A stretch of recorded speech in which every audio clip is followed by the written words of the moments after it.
बच्चों,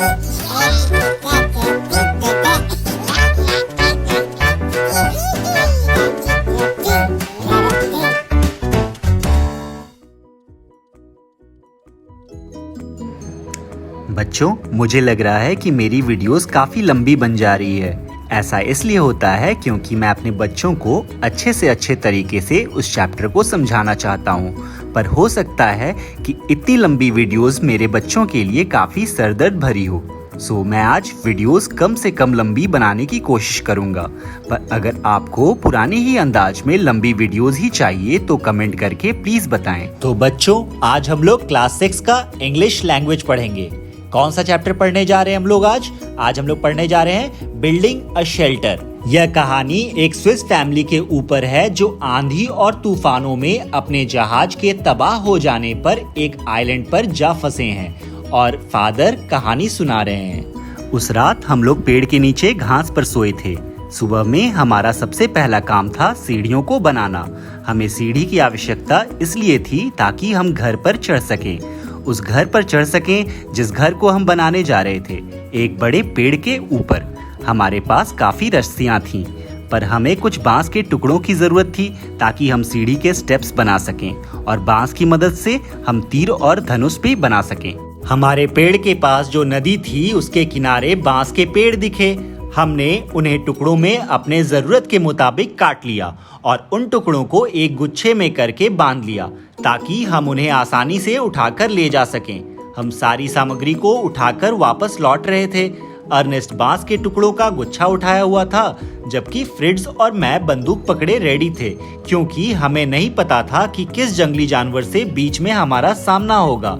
हमारा बहादुर कुत्ता फ्लोरा हमारे आगे आगे चल रहा था। अचानक फ्लोरा झाड़ियों में घुस गया और भौंकना शुरू कर दिया।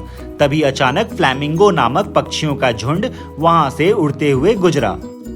हमें सीढ़ियां बनाने में काफी वक्त लगा, पर हमने उस काम को रात होने तक पूरा कर लिया। सीढ़ियां तो बना ली थीं, हमें अब उसे पेड़ की किसी निचली डाली से फिक्स करना था। हमने यह काम तीर चलाकर पूरा किया, जिस तीर के पीछे सीढ़ी की रस्सी बंधी हुई थी। हमने सीढ़ी को फिर खींचा और उसे एक जगह पर फिक्स कर दिया। हमें काफी दिन लग गए उस पेड़ पर घर बनाने में। छोटे बच्चों ने भी घर बनाने में काफी मदद की। उन्होंने लकड़ी के टुकड़ों को समुद्र के किनारे से लाया। उन्होंने उन लकड़ी के टुकड़ों को गाय और गधों के पीठों पर लाद कर लाया। फ्रिट्ज और मैं पेड़ के बीच वाली डाली को काटने में बिजी थे। फिर हमने लकड़ी को टुकड़ों में काटा और घर की फर्श बनाई। उस फर्श के इर्द गिर्द लकड़ी की दीवार बनाई।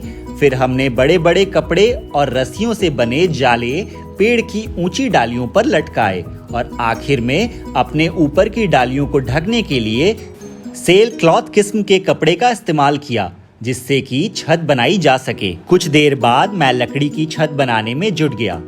सेल क्लॉथ किस्म के कपड़े से जिससे हमने छत बनाई थी, उसकी ही मदद से घर की 2 दीवारें भी बन गई थीं। तीसरी दीवार का काम पेड़ का मोटा तना कर दे रहा था। चौथी दीवार की जरूरत नहीं थी और वो हमने खुला रखा था। उसकी वजह से हम बाहर की प्राकृतिक खूबसूरती को देख पा रहे थे। पेड़ों के ऊपर से दूर समंदर आसानी से दिख पा रहा था। इन सब चीजों के अलावा मैंने एक टेबल और बेंचेस भी बनाए थे, जिसे मैंने पेड़ के ठीक नीचे रखा था। वो हमारा डाइनिंग रूम था। संडे होने तक हमारा पूरा घर कंप्लीट हो चुका था और संडे को फ्री हो चुके थे। और हर संडे की तरह उस संडे को भी हमने प्रेयर किया, आराम किया और अपनों के साथ अच्छी बातें की। मैंने अपने परिवार के लोगों को कहा कि अब सही वक्त आ गया है कि अब हम अपने घर का नाम रख सकें, और हमने दूर दूर के टापुओं का नाम सजेस्ट करना शुरू किया। चलो ऐसा नाम रखा जाए जो हमारे साहसिक काम को बतलाए। हाँ, सही आइडिया है। और इस आइडिया से सारे लोग राजी हो गए।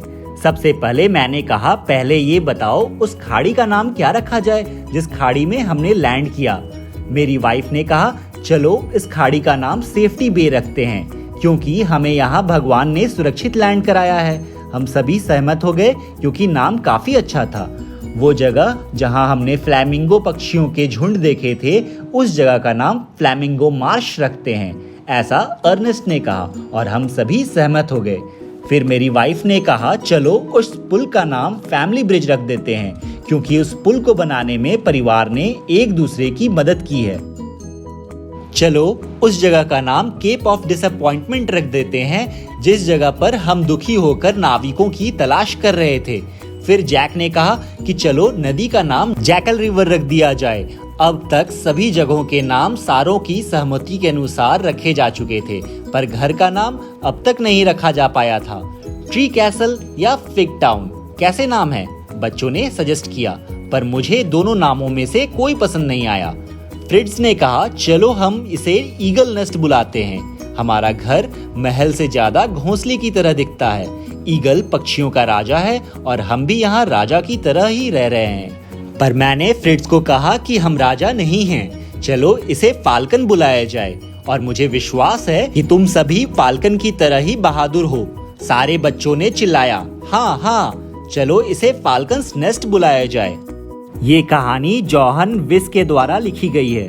इस चैप्टर में कोई भी डाउट होगा बच्चों तो आप कमेंट करके पूछ सकते हैं। वीडियो अच्छा लगा तो लाइक करें, वीडियो अच्छा नहीं लगा तो डिसलाइक करें। क्यों अच्छा नहीं लगा प्लीज कमेंट करके बताएं, ताकि वीडियो को और इम्प्रूव किया जा सके। Thank you.